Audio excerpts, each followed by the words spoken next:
Hi everybody, I just wanted to share with you guys today a little recipe that I'm just winging. And so here it goes.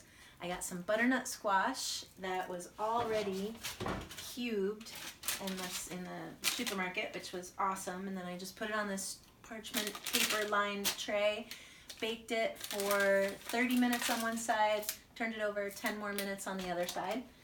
So now it's all caramelized. I made some vegetable broth using this kind.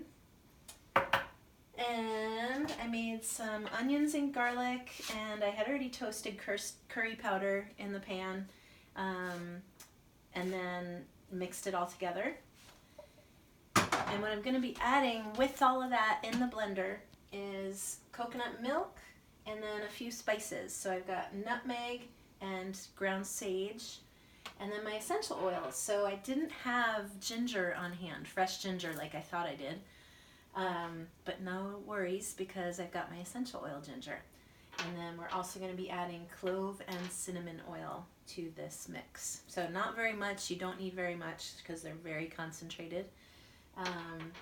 So I'll take a picture at the end and show you what it looks like all at the end, but just to show you that you can kind of wing it and throw some stuff together and then just add some essential oils and it's going to be delicious. Okay, aloha.